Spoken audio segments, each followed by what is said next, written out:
Fasten your seatbelt. It's going to be a bumpy ride. Chrissie is hilarious. Chrissie, have you ever heard of the comedian Basha K. Ali? No, that sounds like something you yell out before you blow up a plane.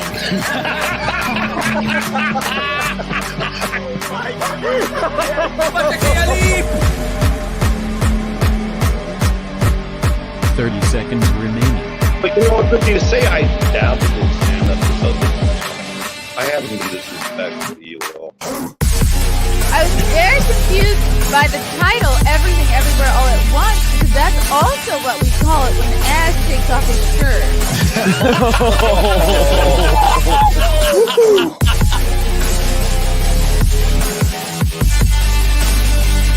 I shouldn't be up here. I should be in school on the other side of the ocean. Hello. Oh my goodness. Welcome to Mayr in the Morning. Can you see me? I had to stop saying, can you see me, hear me, feel me? That's Keanu's thing. But I just spent a whole weekend with Keanu, so we're rubbing off on each other. Hello, welcome. Hi, everyone. Hello in the chat. Hello, Filthy. We had such a great time in Tampa this Sunday. It was a really amazing crowd. I recognized so many of you from the Orlando MegaCon, from the show we had last October at the Orlando Improv. I'm horrible with names, but I'll never forget a face. So it was so great.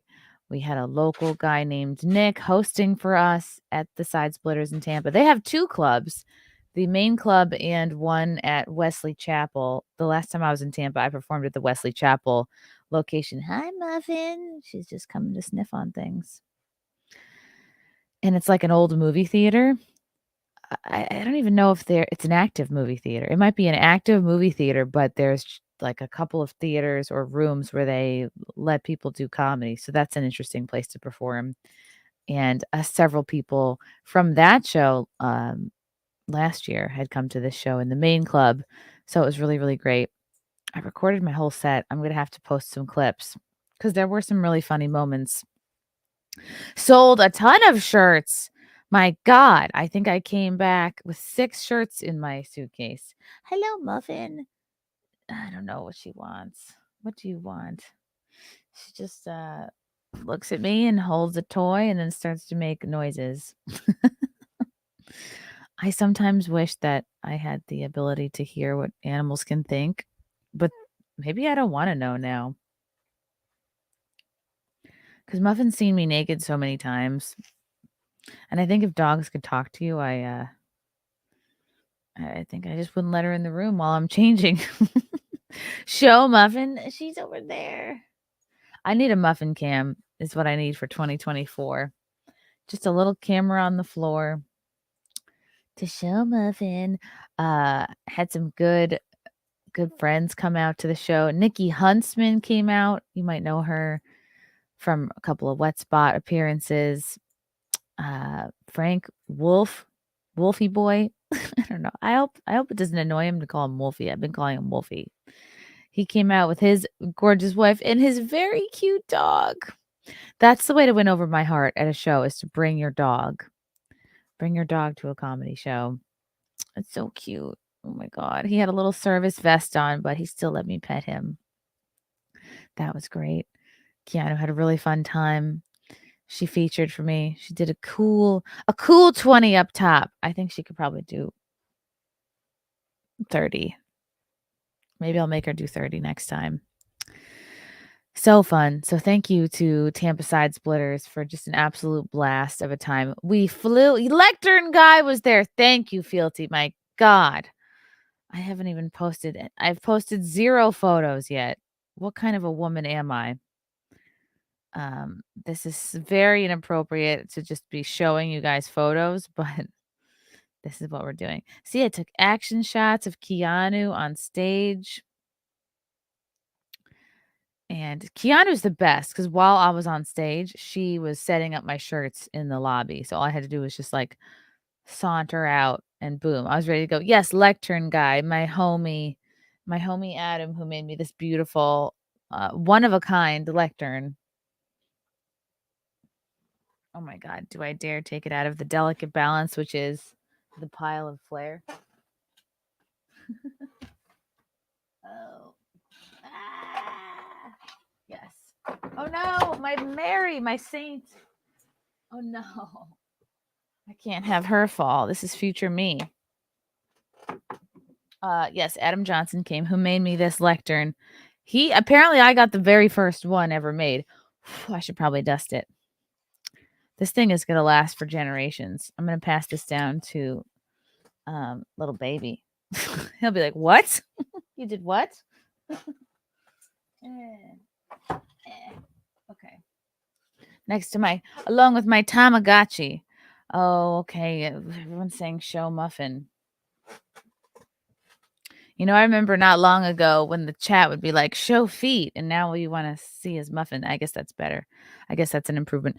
But Adam Johnson came out with his lovely wife, who I instantly became obsessed with.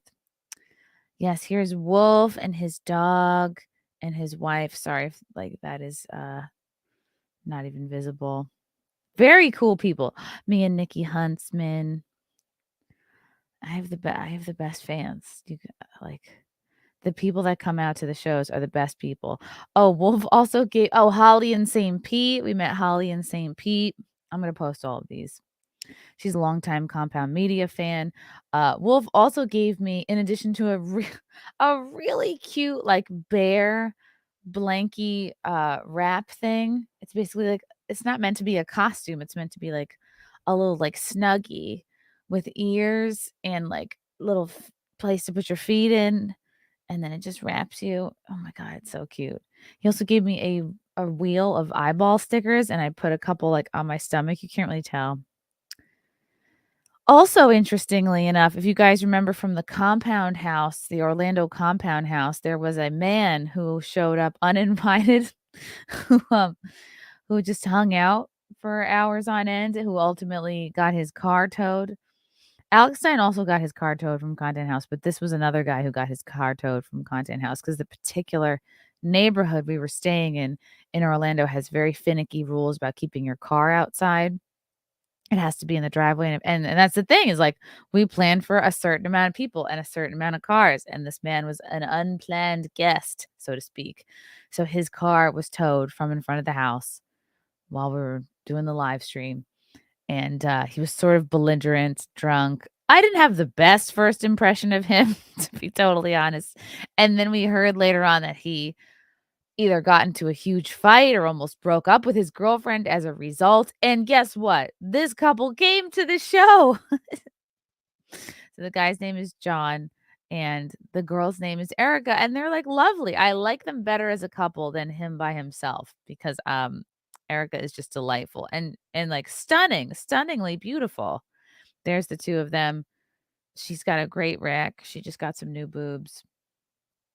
And they were very fun audience members because she's like, we're going to get engaged. He asked for my ring size. She was very insistent on the fact, she was very confident in that she knew that they would get engaged. I was like, that's great. It's great to have that confidence. And then after the fact, they came up and told me, the guy John told me who he was. I was like, oh. And she's like, yeah, we got into a really big fight over that. I was like, hey, don't be mad at me. I didn't invite this guy. Okay. I'm sorry you guys got into a fight about it. She's like, I didn't know where he was for 2 days. I'm like, Jesus. So, but I hope it works out for the two of them. Ashton came with an adorable little bag that looks like a cat. And Ashton's the best. And then she came back with me and Keanu back to the hotel to do our post-show live stream. And she brought a suitcase full of cosplays. She's like, can I wear a cosplay for the live stream? I was like, most definitely, yes. Please wear a cosplay for the live stream. I'm going to tilt this back because my desk is really kind of unkempt. So she wore this, it looked like a sexy Mrs. Claus, but it was some other character that I can't remember the name of. She looked fantastic. and we had a bit of a debacle with a pizza delivery that took 2.5 hours to come. That's us in the lobby waiting for the pizza. Yes. Oh my God. Here was Keanu eating microwaved, she bought from the lobby microwaved mac and cheese that she crumbled in crackers and also took the old onion rings from the old pizza order and wrapped those. Ugh. Let's see if I can play it. Wonderful meal of the probably poisonous onion rings, a macaroni moment, and I crushed up peanut butter crackers. Oh, Placed it gross. aside. Peanut butter Yes, crackers. wonderful. And who knows? I might put an Oreo in there. We had so much fun. I have to post these pictures. Sorry, it's nobody wants to see me just showing my phone. It was weird to do stand up as a halfway through pregnant person because if you watch the live stream, you will know I became out of breath a few jokes into my set. And then I learned during the live stream when I told Keanu about it that yes, indeed, I have been breathing heavily for some time now, at least for a few days while we've been together on this trip. So it's just a funny thing. But, oh wow, I'm breathing too much now. But apparently that's a normal part of being pregnant. Just one of the normal fun surprises about growing a life inside of you. Very, very exciting, though. I'm very much looking forward to this. But I'm going to Turning Point America. Turning Point USA is having a festival, an America Festival, an America Fest, if you will, and they invited me to join them. I'm so honored. This is exciting. I have not been invited to one of these conferences before. So I was so flattered that they thought of me. It's December 16th through the 19th in Phoenix, Arizona, another place I've never been. I've never been anywhere in Arizona. And they gave me a discount code. Let's see here. Yeah. So if you guys are at all thinking about going to this event, first of all, the guest list is insane. Look at the speakers. Okay, it's like a who's who of conservative media. Charlie Kirk, of course, Turning Point USA is his thing. Tucker Carlson, Patrick Bet-David, who's a very hot on the podcasting scene right now. Candace Owens, Glenn Beck, daddy of Blaze Media, will be there. Rob Schneider, comedian Rob Schneider, will be there. Roseanne Barr, one of my heroes, will be there. I don't care if I meet anyone else. I want to meet Roseanne Barr. Dennis Prager, Allie Beth Stuckey from The Blaze, Jonathan Isaac, Tim Pool. Everyone knows Tim Pool. James O'Keefe, Riley Gaines. She's that swimmer girl. Ben Carson. I don't know who Michael Anton is. Jason Whitlock, I believe, has a show on The Blaze. Gad Sad, I think he's a comic. Brandon Tatum, he's been on the show. Seth Dillon has been on my show. Jack Posobiec, who I met at the Mines Festival last summer. Benny Johnson, who you guys know from Friday Night Tights. He's been on there. Yomi Park. She's the North Korea. She escaped from North Korea. James Lindsay, he's been on the show. He's a homie. Excited to hang out with James Lindsay there. So I'll have a couple people to hang out with, I think. And there might be a few more coming. Vivek Ramaswamy, Steve Bannon, Donald Trump Jr., Kimberly Guilfoyle, Senator Josh Hawley. I'm not super familiar with him. Oh, Marjorie Taylor Greene will be there. Matt Gaetz. Probably has the best hair of any politician, Matt Gaetz. Corey Mills. Mike Lindell of My Pillow will be there. Alina Habba. I don't know who that is. And then look, a concert series. And this is the exact look of the people who I expected to be playing at this thing. Big and Rich, Low Cash, Raylan. Haven't heard of these folks, but I love the outfits. And you guys can get tickets if you're thinking of going. If you haven't bought tickets yet, you can get a discount. You can get a 25% off general admission with using the code TPUSA Ambassador. TPUSA Ambassador. That's kind of exciting. Wow, Phoenix. I think I'm going to be assigned a roommate, a female, help a female roommate. No, I'm not. They probably can't put you with a guy. So, gosh, it'll be oodles of fun. I think it's Saturday through Tuesday. This festival. It's a festival of America. We're going to be saving America. Oh, Alina Habba is Trump's lawyer. Oh my gosh, of course we know her. She's gorgeous. She's been everywhere lately. There she is. Okay. Now I'm starting to figure it out. Thank you, Ruben. If I don't take a picture of Marjorie Taylor Greene and your racks, the whole internet is going to crash. I mean, I think that's a big ask from someone who you've never met. I'm going to try not to be weird, too weird to these people. And I really have nothing to wear because I nothing fits.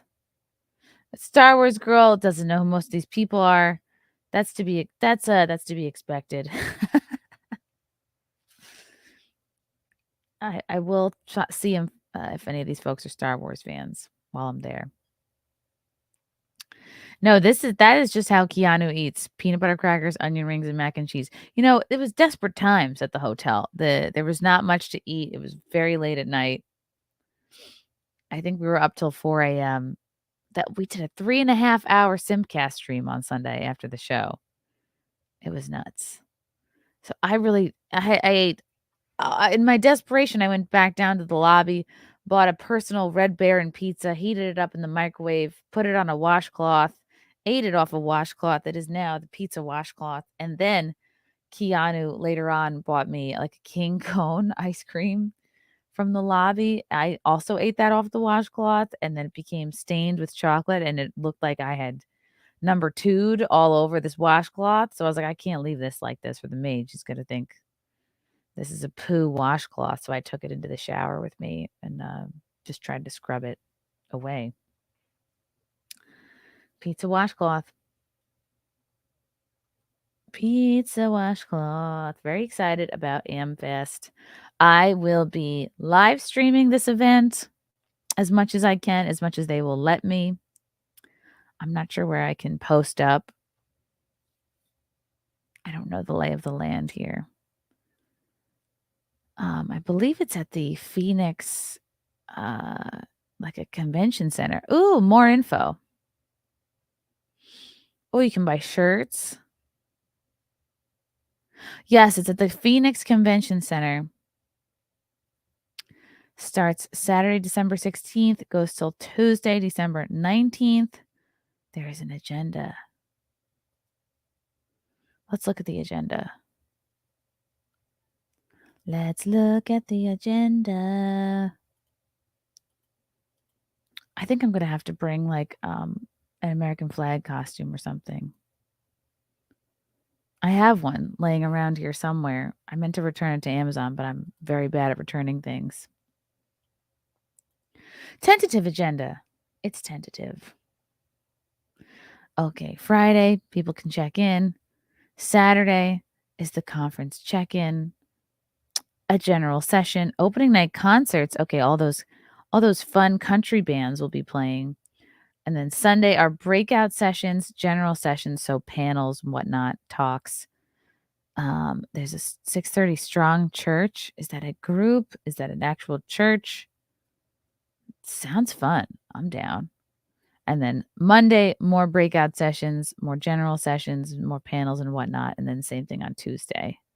Ooh, a more detailed agenda will be released 2 to 5 days before the event. New agenda. Oh, it's the exact same. Okay. Okay, people could check in Friday if they want. I will not be doing that. Cool. I really don't know what the hell I'm gonna wear because I have to look like kind of semi-respectable, if that's possible. Maricopa Convention Center, is that where it is? No. Is it in Maricopa? Agenda. No, I was just on the agenda. More info. I don't think it's in Phoenix. Phoenix Convention Center. Right in downtown Phoenix. Okay, so it looks like a kind of a place where there would be like a MegaCon. Phoenix Convention Center. Yes, well, those are the photos of all the main people. Those are the big acts. I'm just a small comedian. I'm just a small time comedian, so I don't expect my picture to be splashed among the who's who. Daniel Marin or Morin. Thanks for the super chat. Chrissy, have you seen the Red Letter Media review of the Star Wars prequels? It's one of the funniest videos of YouTube. I may have seen it a while ago, not recently. Ooh, I'll check it out. I'm sure Anna's seen it though. Wow, I just became starving. This is so annoying. Like, I'll go from fine to like, do you guys ever experience this? Maybe this isn't even a pregnant lady thing. I'll be fine 1 minute and then the next I am starving. And I had a friggin' yogurt already. America Fest. Let me know who you guys want me to try to sneak a little interview with or try to get a photo with, other than, I guess, Marjorie Taylor Greene. Yeah, Rob Schneider would be cool. Definitely Roseanne, my homie Roseanne. Roger Stone will be there. There's a lot of I'm seeing already some complaints about Roger Stone being there. Apparently he called Ron DeSantis' wife a cunt. There's a lot happening. It's so exciting. But Ron DeSantis isn't going to be there. So it'll be fun. James O'Keefe. Okay. Talk to James O'Keefe. Talk to Tucker. Oh, hey, Tucker. Rob Schneider. Like, I think I would be starstruck to meet Tucker, but I don't think I would feel nervous around him. Like, I respect him. I think he's great, but I don't think I'd be like, hello. Like, I was starstruck and nervous to talk to Dr. Peter McCullough. I think that's the last time I've been really nervous to talk to somebody. Tucker and Roseanne. Yeah, and I'm seeing it's the same thing with comedy. People who would never plan to go to a certain comedy show, they go, "Oh, Roger Stone's gonna be there. No, I'm not gonna go." And it's like, you were never going, you tool. Roger Stone's a cool dude. Oh right, I'll talk to Tucker about his biography writer. What the fuck is his name? He used to produce for Milo. I don't know. I have pregnancy brain. That's what I'm going to say, even after I give birth. Oh, sorry, pregnancy brain. I just can't remember shit. La, da, da, da. Have you guys seen Lady Ballers yet? I have not, because I just came back into town, and then I flew in from Tampa yesterday, went straight to the studio with all my luggage, and then we did Wet Spot, and then came back, passed out. So I'm going to try to watch it tonight or today at some point. But there's already been backlash from Lady Ballers. Can you believe it? Lady Ballers' Rotten Tomatoes page has been flooded with 5-star reviews amid backlash from LGBTQ community. Oh, a backlash. It's a controversial film from conservative media site The Daily Wire. It received a 97% score on Rotten Tomatoes. Wow, good for them. After viewers flooded it. It's like when it fits the narrative, it's a raging success. But when it doesn't fit the narrative, it was flooded. It was review bombed. Something terrible happened. So it was flooded with 5-star reviews before the movie was released. Well, also people could have seen an advance copy.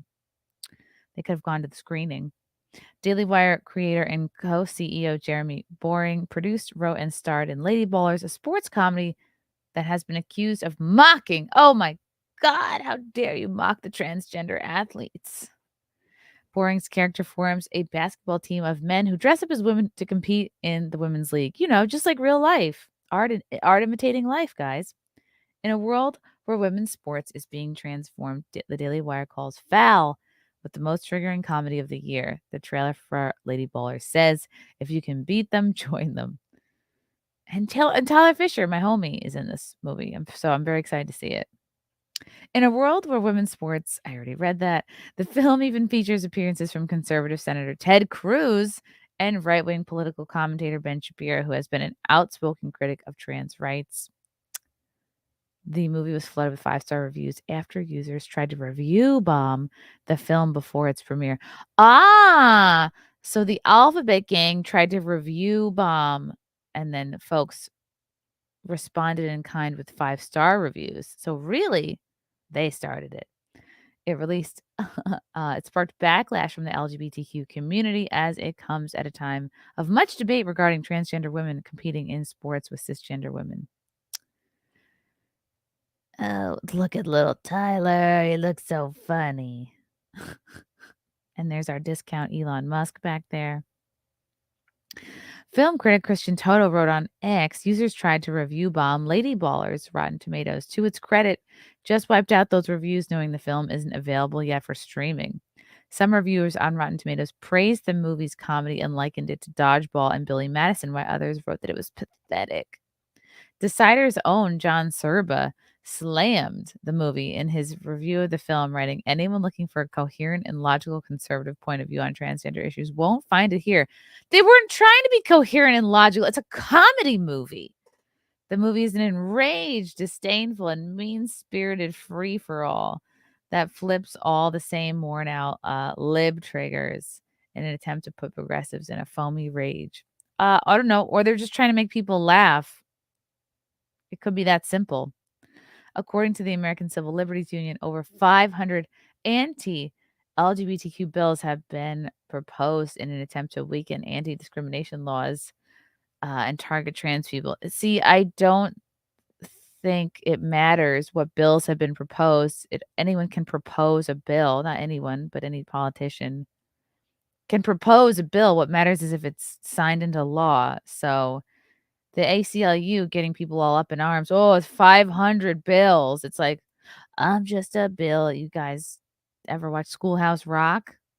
A lot of politicians will propose a bill just for sort of brownie points.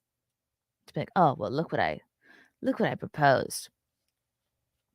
The Human Rights Campaign called the 2023 legislative session the worst year on record and declared a state of emergency. As Out magazine wrote, Lady Ballers takes the false idea that anyone at any time, that anywhere at any time, a cis man can claim he is a woman and enter any women's sporting event. Yes, that is the truth. I mean, it takes a while to register for certain things, but that is the deal.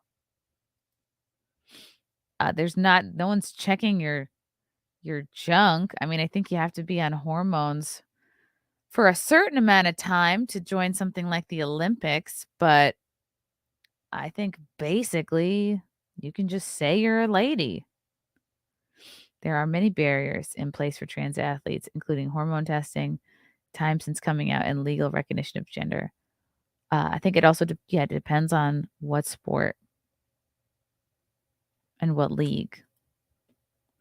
What are the comments saying? The fact that the Wi-Fi password people. Okay, this is a funny nickname. Wi-Fi password people. That's so funny. The fact that they hate it makes me want to see it more. It's hard for that community to be shown the truth. Embarrassing for them. This is the generation that doesn't understand nor appreciate that there is much truth in comedy. Duh. Some of us know. So the failed male trans make mockery of real women, but turnaround is not fair play. I beg to differ. Mock. Imagine all the splody heads if they tried to screen Blazing Saddles in today's insane world. Yeah, it was a hilarious movie. What about Tropic Thunder? Yay! Good for Daily Wire. Good for trying. It may not be the funniest movie ever. Who knows? Who gives a shit? The point is that they're trying, and they should do more of this to take advantage of the fact that Hollywood has nothing going on in the comedy department. Hollywood's not even trying to make a comedy movie. So, can't fault them for trying. Yes, where are the white women at?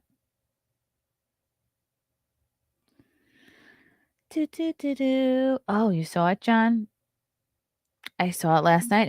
It was pretty goofy, on the verge of being painfully stupid. Some of the jokes didn't land well at all, and all they were doing was repeating the tropes we all know. I mean, this description, what you're saying, that this is a fair thing, I could probably say the same thing about many of the very popular comedy movies that have come out over the last, like, 40 years. So, it definitely doesn't have to be everyone's cup of tea. Like, I kind of can't stand Adam Sandler movies. I think they're really lame. I don't understand who likes them. I mean, I do understand who likes them. People like my husband like them. I really liked the one he was in about the jewelry store, but, like, generally, I don't find Adam Sandler that funny. But guess what? He was allowed to keep making films and then have a fruitful career. So, not every comedy movie is for everyone. The dangerous thing is when people stop attempting to make comedy movies because they're afraid of cancellation. Remember when all the comedy movies had nudity? Good times. Oh, yeah, like Porky's. Yeah. And some people find Will Ferrell to be very cringe. Yes, I find him a bit cringe as well. Like, I've really loved him in Elf because Elf is just a wonderful movie overall, but I just find him, like, kind of creepy and this sort of like an overgrown child vibe. So I'm weird. Like, if we were to go through all the comedy movies I like and dislike, you'd be like, "What's ugh." But that's normal. It's normal to not like everything. Uncharted Gems. Thank you, Chet. Uncharted Gems was a really great movie and not a comedy movie at all. But that's where I was like, "Okay, he's a good actor. That's cool." Matt L. didn't like Jim Carrey. See? And you could go back to the heyday, like when SNL was really good, and pick through certain skits or certain actors that you're like, "Oh, I didn't really care for this person." So there. Step Brothers was only good because of John C. Reilly. John C. Reilly was hilarious. Yup. Chris Farley was great. Once you see all the product placement in the Sandler movies, it's hard not to see. Oh, I haven't noticed that. A lot of women don't like Monty Python skits. I like Monty Python. They're silly. Yes. Will Ferrell is a one-note baby man. Yeah, and then, like, but people, like, love Will Ferrell. No one's ever gonna agree on everything. Yeah, I thought Lil Nicky was really, really kind of, it bothered me. I thought it was a strange movie. Step Brothers makes me feel like I'm making fun of mentally handicapped people.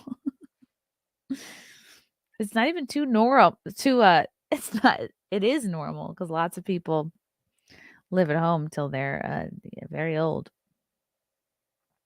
Old School was good. Yeah, Old School was pretty good. So, see, guys, people are acting like not enjoying a comedy movie is like some kind of incredible thing that's never happened before. Oh, it wasn't funny. Like, just saying something wasn't funny doesn't make you special. Step Brothers was weird and bordering on incest jokes. Yeah, Norm Macdonald was good. But see, not everyone has to agree. Okay. I want to talk about something serious now. And that is that a loud fart sound erupted during John Kerry's speech at a climate panel. This is important. I haven't heard much from John Kerry recently. I'm like, well, let's look into this fart sound. Oh, is this it? Do they play the fart sound here? The reality is that we're not doing it. So, the measure here is really sounding the alarm bell. I find myself getting more and more militant because I do not understand how adults who are in position of responsibility can be avoiding responsibility for taking away those things that are killing people on a daily basis. And the reality is that the climate crisis. Oh my God, and it was the health him. crisis It had to be are him. one and the same. We love a man-made climate crisis, don't we? This is great. It has to be him. When does this happen? Around 20 seconds? Killing people on a daily basis. And the reality is things that are killing people on a daily basis. And the reality away those things that are killing people on a daily basis. And the Maybe it was reality is him. that I think it was this guy. those things that are killing people on a daily basis. And the reality is that Could it have been her? responsibility for taking away those things that are killing people on a daily basis. And Yeah, the I reality do is think that I'm gonna say if I had to put money on it, I think it was this guy. I think he felt like, look how tiny this guy. I don't know who this guy is. But look how tiny his hands are. I think he's some kind of foreigner. He probably didn't think his mic was on because he's not talking. He's like, I probably could squeak one out. I don't think it was this woman. I think maybe she's putting her hand up to her mouth, sort of like in shock, like, what the fuck? Did someone just fart? I think it was this guy. Final answer. Or it was John Kerry. And he just thought, well, my butt is all the way down here and my mouth is all the way up here. And that's where the microphone is. So there's no way that it would pick it up. It's the dirty foreigner. John Kerry might need to cut back on his own emissions. The Biden administration's climate envoy was discussing U.S. policy on coal power plants at the climate change conference in Dubai. Yeah, how many people do you think took private jets to this climate change conference? Probably all of them. This was on Sunday when Kerry may have unleashed a burst of wind energy. Oh, another renewable energy joke. The former Secretary of State was speaking next to Becky Anderson. Okay, so the lady is Becky Anderson, managing director of CNN Abu Dhabi, which is CNN is completely irrelevant, and Fatih Birol, executive director of the International Energy Agency, when a Bronx cheer suddenly erupted mid-sentence. They're referring to farts as a Bronx cheer. I've never heard that one. Fatih. I mean, his name is almost fart, so I still think it was him. There shouldn't be any more coal-fired power plants permitted anywhere in the world. Yeah, who are you to say that? John Kerry. Before launching into an anti-coal diatribe. These politicians, they just want to control everybody else. It's not about what is more environmentally gay or helpful. I think they're just like, oh, this is our way into controlling everybody. If we convince everyone that it's the right thing to do. I find myself getting more and more militant because I do not understand how adults who are in a position of responsibility, by responsibility, I think you mean power, can avoid responsibility for taking away those things that are killing people on a daily basis. So, wow. Before Kerry could complete his thought, the crude sound of passing gas can be heard over the microphone. The crowd breaks into applause, apparently oblivious to the crude theatrics. Oh, that's great. Did Kerry fart? Here's another. more coal-fired power plants permitted anywhere in the world. I find myself getting more and more militant because I do not understand how adults who are in position of responsibility can be avoiding responsibility for taking away those things that are killing people on a daily basis. And the reality is could have been her. CNN's Anderson sitting to Kerry's right and within striking distance of a potential bodily function quickly jerks her head aside and inconspicuously places her hand to her mouth, possibly in an event of any stench permeating the climate panel. Yeah, it sounds like big methane to me. Birol, the energy executive, simply nods his head in rapt contemplation, like, yes, it was me. I farted. I will not give myself away. And the reality is that the climate crisis and the health crisis are one and the same. I don't think so. I don't think there's any crisis. There's a man-made crisis. There's always some crisis. Larry O'Connor of Town Hall Media said Kerry's alleged flatulence was an embarrassment to the U.S. The biggest problem is during this entire exchange, representing us, the United States of America, he ripped a fart out. O'Connor said he let loose with flatulence on an international stage. Okay, so he's convinced it was John Kerry. The pundit said the evidence is overwhelming and Kerry must answer for his actions. He should lose his job immediately. I agree. This is unacceptable. Too many Heinz pickles. So Kerry and Camilla Harris flew on separate planes to a climate conference in the Dubai country whose economy is built on oil, where they have to run AC year-round. Hot air is coming out of both ends of Kerry. More do as I say, not as I do from the left. Yep. Yes, I agree with this. Kerry, nor anyone else for that matter, has a right to dictate energy policy to any country. Well, that's what they want. They want the one world government. They just want a central group of control and power. Ugh.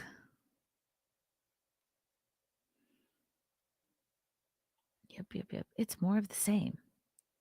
It's more of the same. But you know what? Sometimes somebody farts and then you pay attention. Mark Zart! Thank you for the yellow boy. Let's get the drop ready. Mark Zart. Good morning, Chrissy, Frank, Baby, Muffin, and Waffles. Kerry contributes to global warming with his farts and traveling everywhere on his wife's private jet. Couldn't have said it better than myself.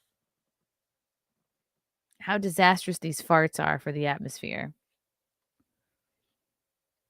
What's going on? Thanks, Mark. Marky Mark and the Funky Bunch. That's the latest in fart news. Tune in next week for more fart news. Okay, I want to talk about this. Elon Musk. I love talking about Elon. Elon Musk. So apparently a bunch of big companies have been pulling their ads from Twitter, like Walmart. I'm not sure if like Apple has done the same, but everyone's very upset at Elon and they're going to pull their advertising, and he doesn't seem like he cares. And Elon Musk mocks Paris Hilton after she cancels her cookware line's advertising campaign on Twitter over anti-Semitic content on the platform. I think I don't think Paris cooks a lot. And again, this goes back to the whole Media Matters thing. And I think Elon was going to sue Media Matters because they cooked up this whole thing where like, oh, look, there's anti-Semitic content next to these big advertisers, next to the ads for these big advertisers. So you guys got to pull your content. So I guess they've managed to convince a few companies to do so. And that's where Elon had that kind of viral moment where he was like, you can't threaten me with this. You can't blackmail me with advertising. Then do it. Go fuck yourself. Like that was always fun to hear that. Musk 52 said the ad campaign wasn't super convincing, to be honest. And I was seeing Hilton's ads all over my algorithm. I guess I'm the target demographic because I was like, ooh, okay, pink. I mean, not enough to buy them, but I was like, all right. I also was like, she doesn't look like she cooks any of her own meals. Okay, so Hilton's company pulled their advertising from Twitter last month.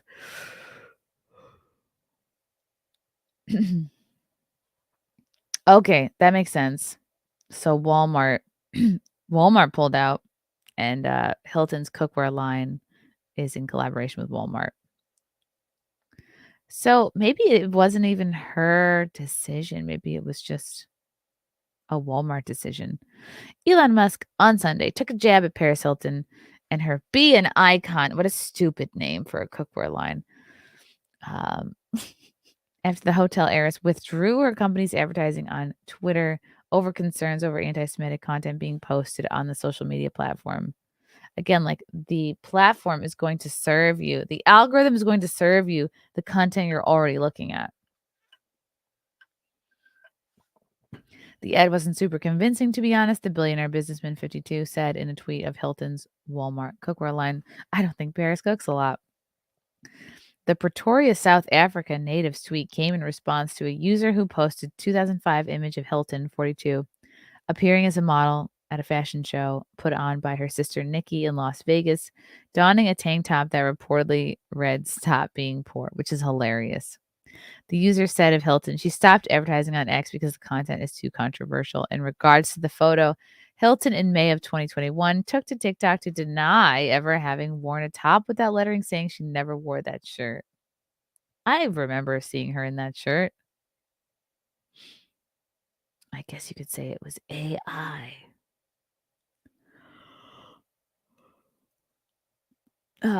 Okay. Hilton said, everyone thinks it's real, but that's not the truth. Showing off a shot of the shirt she wore in 2006 that read "Stop being desperate." Oh, I like "Stop being poor" better. According to the New York Post, Hilton's company was one in a group that pulled their advertising dollars from Musk company after Musk on November 15th endorsed a tweet containing an anti-Semitic trope. Do you guys want to see what that tweet was? I don't remember. I think it was okay. It's after he agreed with a post that claimed Jewish people have been pushing hatred against whites. It might have been like a larger conversation about terrorism or something. Okay. Let's go back.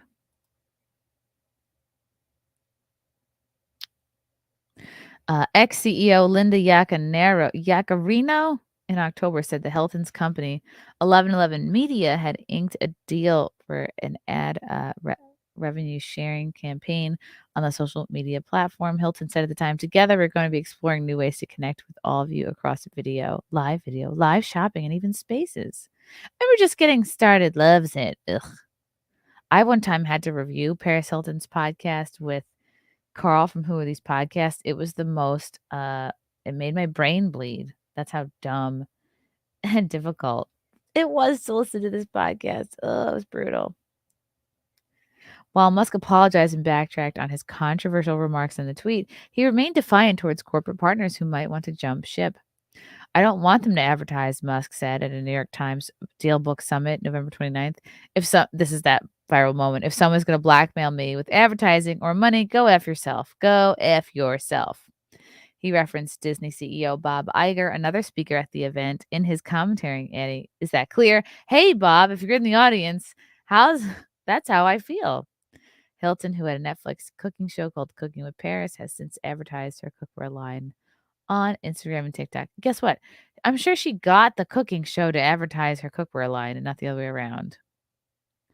I don't know. I'm not like one of these like pink girls. I think this looks stupid. I think this looks like a dollhouse. Like, I think people who own this kind of cookware don't really do much cooking because it's just to look cute. And I feel like this pink stuff probably flakes off eventually over time and like looks dirty. You got to get like chrome, stainless steel, like a real workhorse type equipment. This is cute to have like in your just house.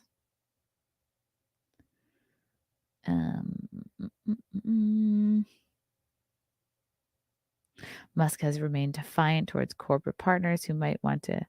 What is this? Hey everybody, I'm so excited about my new kitchen line. Cooking should never be boring. Cooking should never be boring. So I designed this collection in my favorite colors. Oh my God, is this a tea kettle that says that? With lots of sparkle. Oh, please. That is so trashy.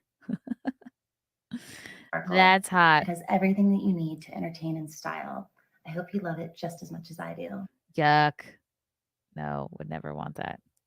She spoke to the outlet Eater last month about what inspired her to release her kitchen lines. Oh, I know what inspired her to release her kitchen lines because her whole fan base are women in their early to mid 40s to late 40s, and they have families that they have to cook for. So she is simply transitioning with her fan base. That's the only reason why she's doing this. She spoke to Eater about what inspired her to release the kitchen lines, which comes in a palette of colors and has her catchphrases on it. Blech. Looking at all the kitchenware available online and in stores, I just noticed it was so boring and not fun. I really didn't see any pink. I saw like rusty, like silver and boring colors. It seemed like there was something missing. She added, I wanted to elevate people's kitchens. And kitchens are supposed to just be like it's a work area. Yeah, it should look tidy and homey, but it's like cooking is work. Like hosting is fun, but I should make it more fun for them to cook. I want everyone to no, it's fun to cook when you have good tools, when you have sharp fucking knives, when you have good equipment, not that it's pink. I want everyone to feel like an icon, even in the kitchen. Guess what? Icons don't cook their own food. Neither do you, Paris. Everyone should feel iconic no matter where they are. Okay, well, what if pink doesn't make you feel iconic? Then what? No one needs. Yeah, it does look cheap. It does look cheap. I'd rather get the stainless steel, the hardcore stuff. Like a solid, like that's a knife. Tidy, homey, and there should be a rooster somewhere. Exactly, Charles. I agree 100%. There should be a rooster. There should be maybe like a red clock. Of course, you can have some color, like a colored tea kettle or something, or like. But your kitchen should not look like a dollhouse, like a pink pastel. Like, I can't take that seriously.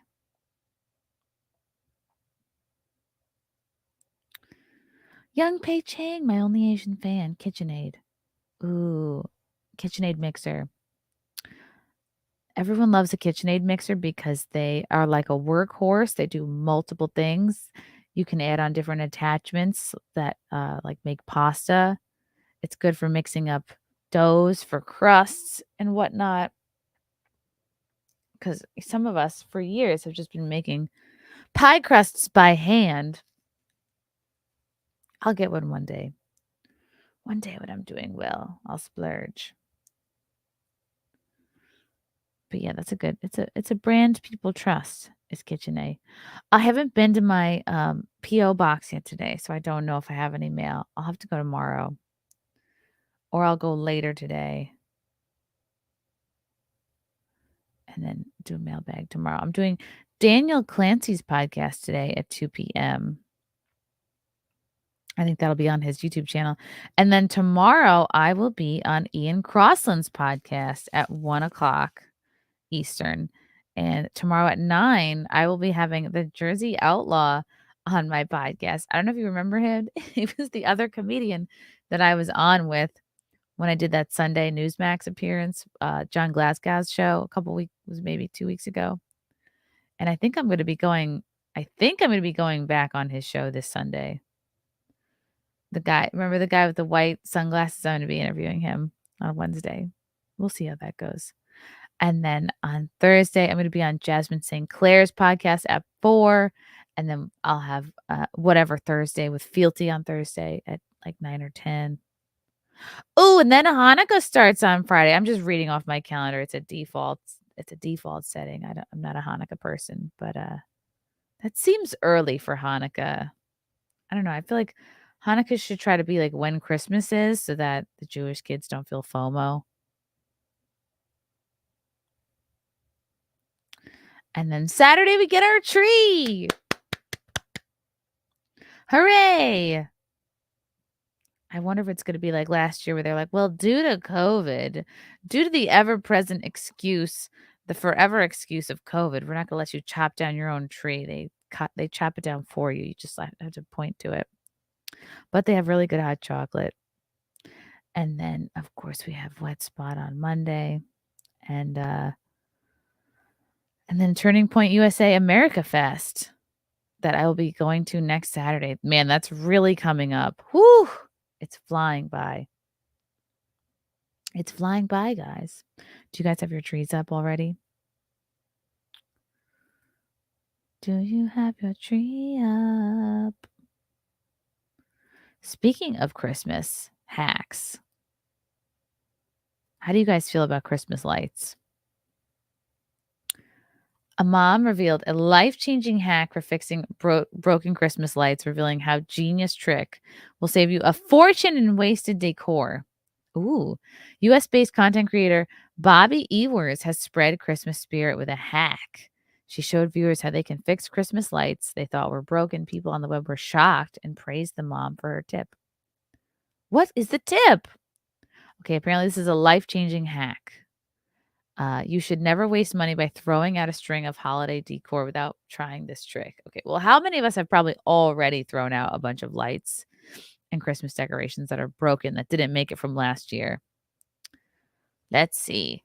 In the viral clip, which has amassed over 19.2 million views, that's a lot of views, Bobby revealed how to fix her broken Christmas lights by changing the fuse. That's your hack?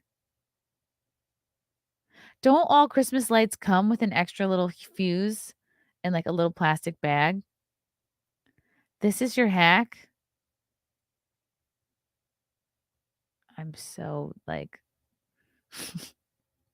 disappointed. Using a pair of tweezers, Bobby Ewers, who is based in the US, showed herself removing the old fuses and replacing them with the ones that were in the bag. That's what they're for. She captioned the video, "Did you know?" I'm sure most people don't mess with the fuses, though. Most people just toss them. At the beginning of the clip, Bobby showed the camera a pair of lights that would not turn on. While showing the fuse box, she said, "What people don't know is that when lights don't work, you just open the little box right here. There's fuses in there." She's very effusive. She then showed the camera a bag of extra lights that comes with the decor when you purchase it. Adding that, it also contains fuses. Those are those tiny little, it almost looks like a tiny little time capsule. So you put these other fuses in there, and then your lights can work using a pair of tweezers. She showed how to do that. Ooh. After switching them out, she plugged the lights into the outlet again, and sure enough, they all glimmered. Oh, here's the very TikTok now. Oh dear, it's taken me to a new window.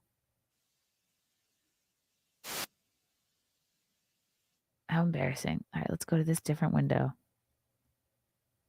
I'm going to stop the screen. Don't go anywhere.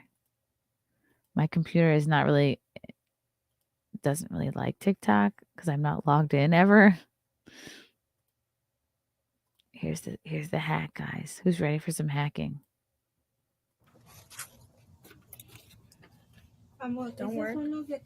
Very throw outable, that So whole what people bundle. don't know is this little box right here, you open it and there's fuses in there, and these bags that people don't care about have fuses in there. So you What? put this in here so your lights can work. Now let's do it.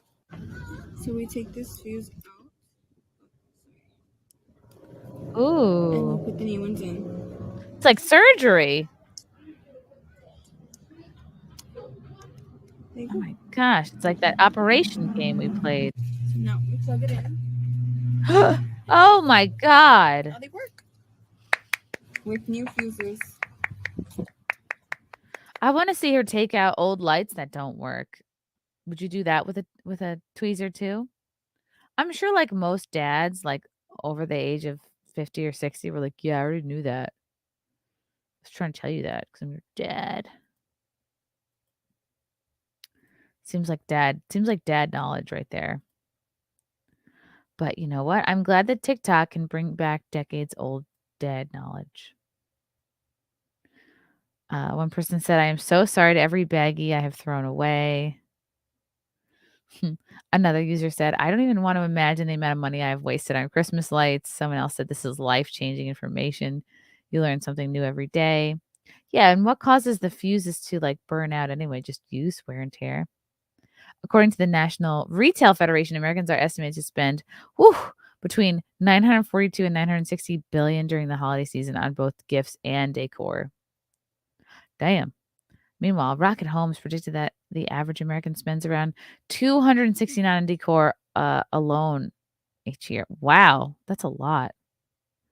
Meaning Bobby's tip can help reduce extra costs as families will no longer. Actually, you know what? I probably spent this much on Christmas shit just for Wet Spot, so it's probably pretty accurate. I just got a bunch of hats and shit and decorations for the studio. Meaning Bobby's tip can help reduce extra costs as families will no longer have to throw away lights and repurchase new lights. Due to soaring costs of living, many people around the country have been trying to reduce their spending. Yeah, I'm trying to do that too this year. Although inflation has decreased in the past few months, it still remained high at 7.1%. Okay, the rest of this article gets boring. According to the consumer data firm dunnhumby, 1/3 of households are skipping meals or reducing their portion sizes to save money. I love skipping meals, mostly because I'm just lazy, but I can't now because I have to raise a human being inside me. Researchers found that 18% of the survey's 2,000 participants noted they were not getting enough food to eat. Wow, you're really bumming me out in what was supposed to be a lighthearted TikTok article. Furthermore, 31% of households have reduced their portion sizes to empty pantries as a result of rising grocery store prices. In addition to food costs, millions of people around the country lack a financial safety net. Dude, we all feel it. Okay, so here's how Americans plan to spend less on holidays, dining, and other luxuries. So I would say the easiest thing to do is to stop eating out. Yeah, so 41% of people are going to eat less at restaurants. Stop or reduce holidays, 21%. Sell the car. Don't sell your car. Sometimes public transportation is like unreliable. Not buying the latest tech, like a phone. Yeah, that's so unnecessary. That should be way higher. This should be way higher. Use your phones until they absolutely die in your hand. The new phone is not that much different than your old phone. Reduce going out and entertainment. Yeah, that makes sense. Reduce home improvements. I don't know. I'd probably pick that last because it's your home. You need a roof. None of the above. Americans plan to cut costs at home and financial squeeze while reducing heating. God, in my house growing up, it was always cold. My dad's aunt, like when we'd be like, we're cold, my dad would be like, that's nice. You have a drawer full of sweaters there. Just put a sweater on. Aim to use less electricity, like the tumble dryer. Reduce car journeys. Reduce showers and baths per week. Save money. Cooking. Do batch cooking. Move to a smaller, cheaper home. None of the above. According to researchers, 64% of participants admitted they wouldn't be able to raise $400 in an emergency. Yeah, that makes sense. Many have suffered due to inflation, which has caused the prices of basic goods to skyrocket. Oh, didn't they do like a price comparison with Kevin McAllister from Home Alone, like what he bought from the grocery store?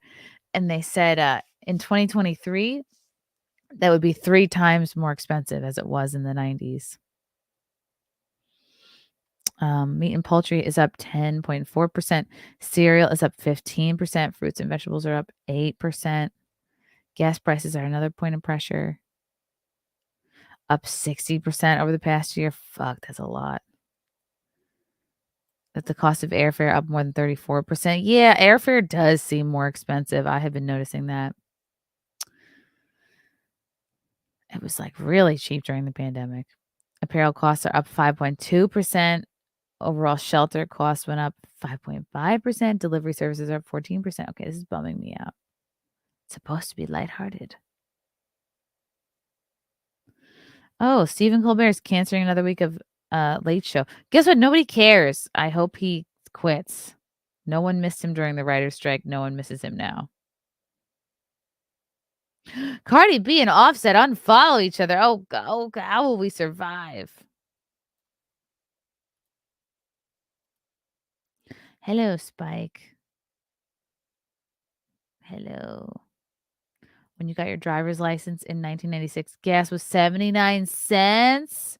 When did I get my driver's license? Probably in the year 2000 or 2001. I have been a motorist for over 20 years. Wow.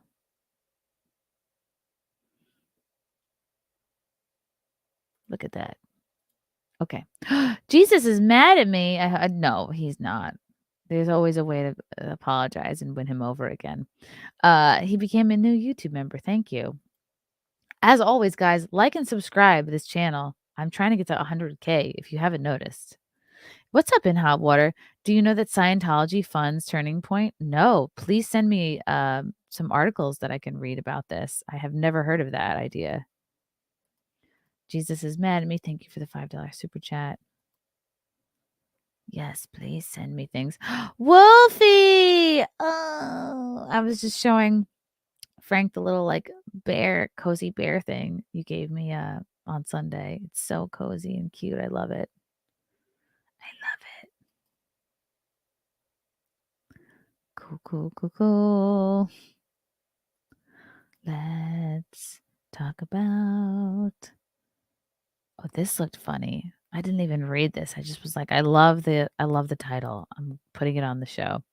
Can your relationship withstand the ultimate test? Okay, so this is a viral 12 questions quiz that claims to reveal whether you and your partner are really meant to be. Oh, I should do this with Frank. What is this? Let's go to the TikTok. Oops, that's not it. It brought me to a bad link. Okay, it's of course this is an online fad popularized by women, asking their significant others a set of 12 intimate questions and comparing their answers. The inquiries are made not only to see how well your other half knows you, but also to force them. Oh, women love this. Force them to open up about the things they love most about you and your relationship. They cover a large range of topics, from your lover's first impression of you and how you change their lives to what makes you different from other girls and your top 3 qualities. Ooh, oh, look how cute. Okay, are these the questions? If someone asked you who or what I am, what would you say? What are the 3 things you love about me? What makes me different from other girls? Ugh, I don't like that question. I think that's catty. I don't know. I think it's kind of like gay. Is this the TikTok here?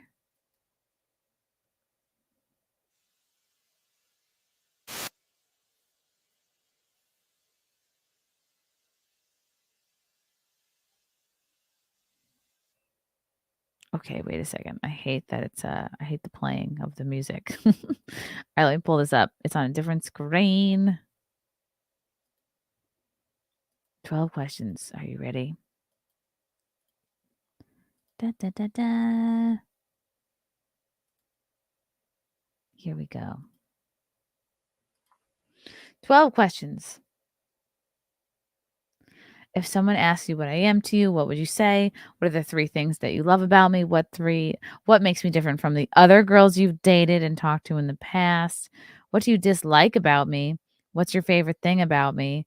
What was your first impression of me? What are 3 things I say a lot? What is one thing you hope for our future? If we were together right now, what would we be doing? This sounds like a newly dating questionnaire. What would you be doing right now if we never met? How would you possibly know that? I would be hooking. How was life before we got together? Oh, it was horrible. I could barely get up in the morning. Will I forever hold a special place in your heart? Oh. I mean, these questions are nice to ask when things are going well. This just, I mean, yeah, I think if you know someone really well, you're going to know the answer to all of these. Some of these questions just look like you need validation, which is fine. We all need validation with our friends, with our significant others, but Will I forever hold a special place in your heart is like kind of arrogant. I don't know. Like if you know, you know.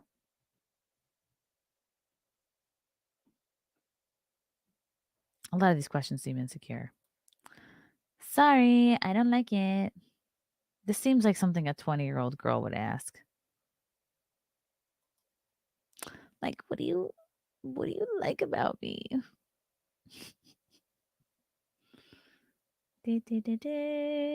In my family, the true test of a relationship is assembling IKEA furniture. That's a great test. Yeah, Frank put together a whole bed in our last apartment by himself. It took him hours, but he did it. That was one of the most impressive things he's ever done. Because that shit is intimidating.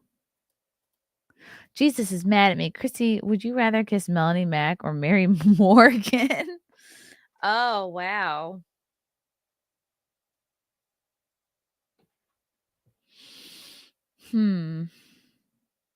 Melanie Mack.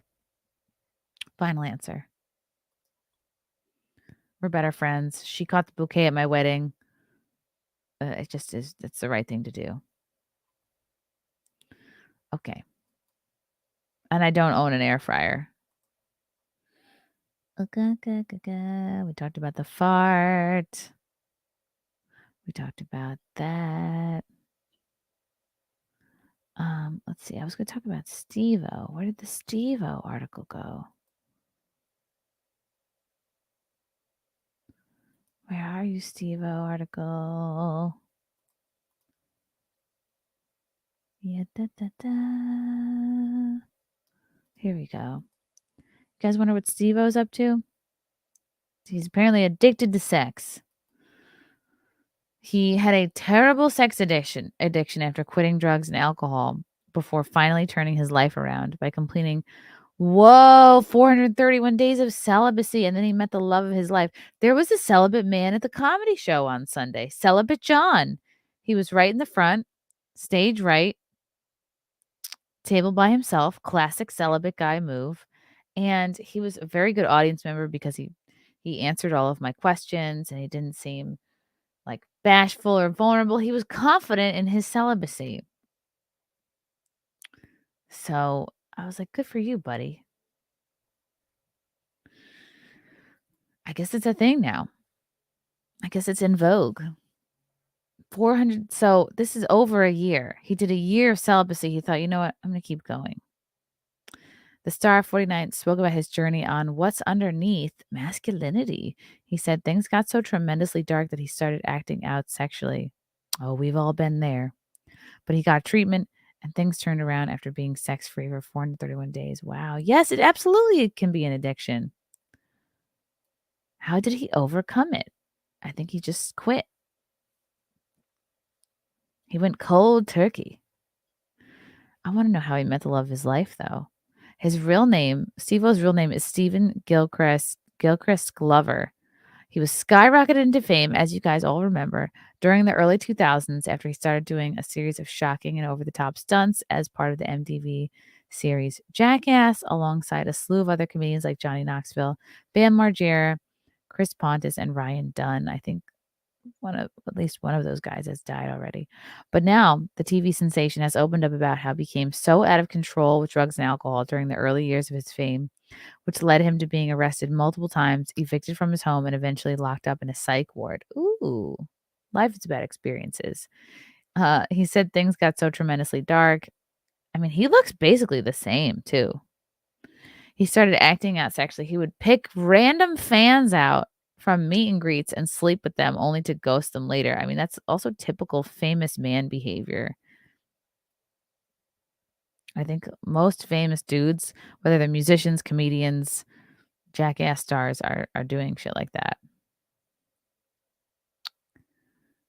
Wow. There they are. Oh my God. Remember them? Look how they were like, I forget how young they were.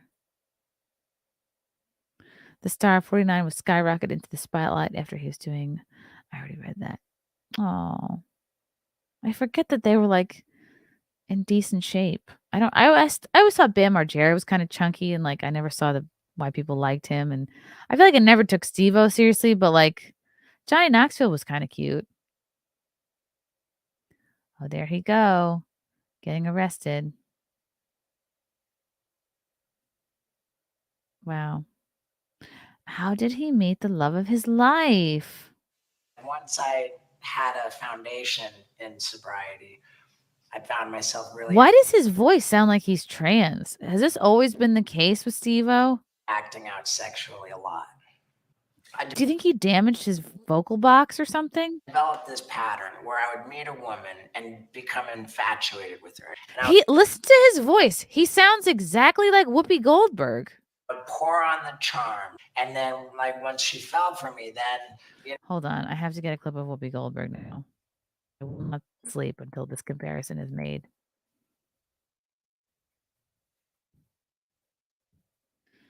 Let's get Whoopi.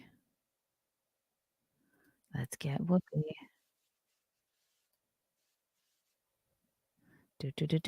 Let's listen to Whoopi. Just a second. Just a snippet. Words I cannot repeat. Then give me the respect of watching me while I'm doing my thing.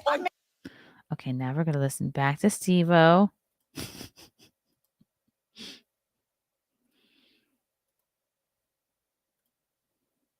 just ghost.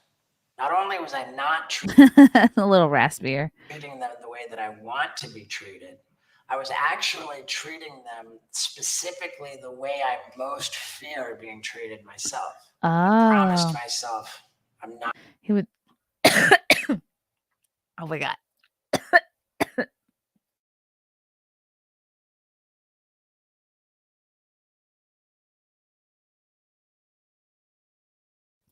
I'm choking. Okay. Well, I'm glad that he has some perspective now. Not gonna act out anymore. And I just couldn't. It was just an endless cycle of I think womanizing is like a sign of someone in an insecure place, because it's like a drug. Just like sleeping around a lot is a sign of someone in an insecure place. They like, it's like a drug. This episode of What's Underneath Masculinity. Ugh. These are the hosts of What's Underneath Masculinity. Yikes. Is made possible with the Ugh. Okay. That's enough of that.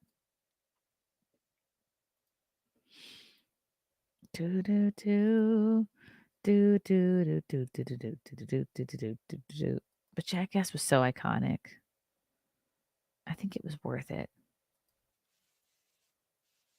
No.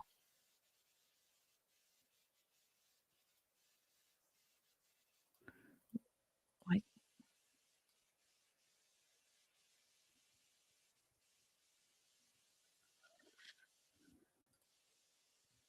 Okay. Oh, they were asking him about his feelings. What is under masculinity? None of this is new, by the way. Like money and fame is going to make people more promiscuous. I'm feeling like every day a new part of my body is complaining. See? And then you get old and you stop sleeping around. It's the circle of life. He eventually got professional help and he decided to become sex-free. For that, that's pretty cool. For 431 days, he spoke about his journey on this podcast. He explained that he set out to be a star after dropping out of college due to bad grades. I wonder where he went to school. It was very clear to me that I was not well equipped to keep a normal job. I was lacking the basic survival skills to navigate the world. I think that's most college students, though, by the way. It was a tragedy of how much a loser I was. He spent a few years in the Ringling Brothers and Barnum and Bailey Clown College, but after he graduated, he found that he was not welcome into the world of comedy and faced a slew of rejections. That's comedy, though. Look, there he is in 2008, drinking and having the time of his life. But the self-absorbed and ego-driven Steve-O didn't give up on his dream. He started taping his tricks and sending the footage to every company he could. That's good. That's determination. Eventually, one of his videos ended up in the hands of future Jackass director Jeff Tremaine, who asked him to be part of the show. Well, that's good. While the reality star said he finally felt like he belonged when it premiered, he admitted it was a double-edged sword because he struggled with the immense pressure to succeed. Oh, this girl is cute. Where did he meet her? This is his fiance, Lux Wright, in 2019. So I imagine they're like married now. Oh my God, she's so cute. I love her. What's her deal? Oh my God, do you think he still has all these tattoos? Probably.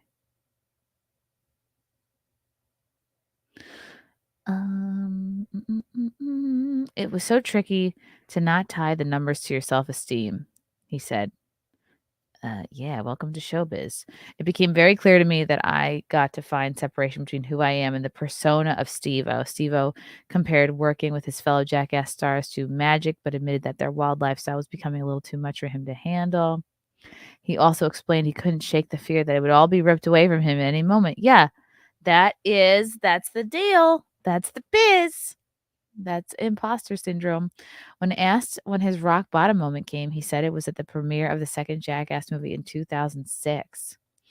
We more out of control with drugs and alcohol and sex than can ever be believed, he shared. We were taking the biggest risks, doing the craziest stuff, and everything just worked. It was like magic. Sounds like he was very lucky. I knew we were never going to beat that. I just felt like it's all downhill from here.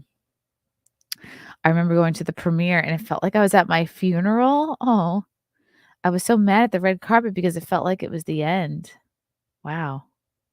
He also suffered from a major trauma a few years earlier when his mom had an aneurysm that left her heinously disabled both physically and mentally. Damn. It was like a suffering that shouldn't exist. I felt very angry at God that he would allow this to happen. Wow, that's rough.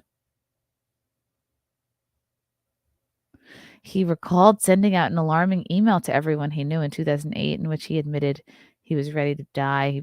He was put on an involuntary 72-hour psychiatric hold. Whoa.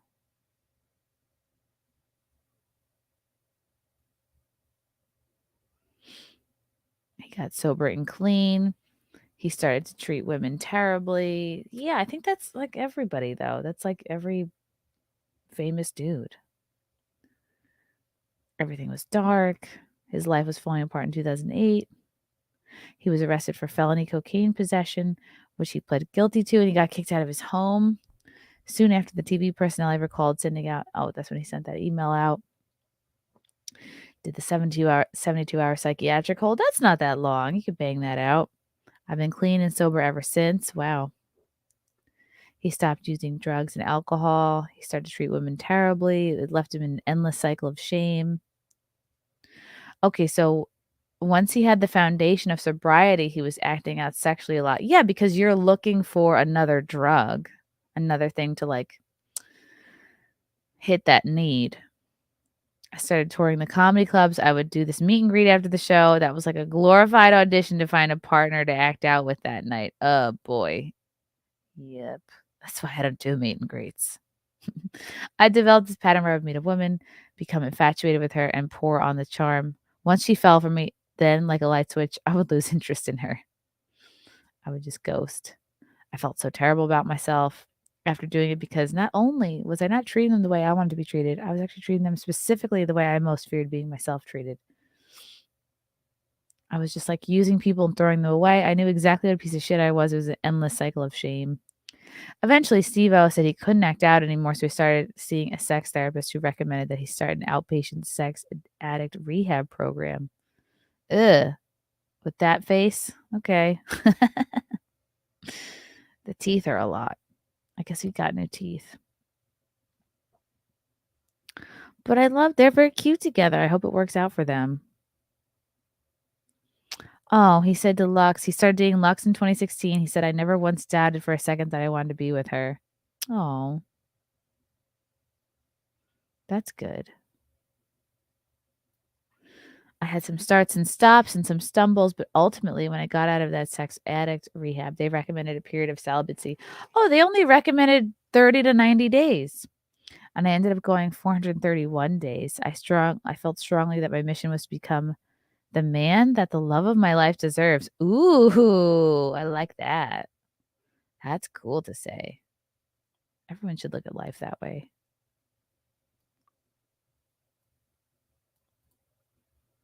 Steve-O said it had become clear to him that in order for him to be happy and fulfilled in his later years, he had to find someone who would be by his side long term.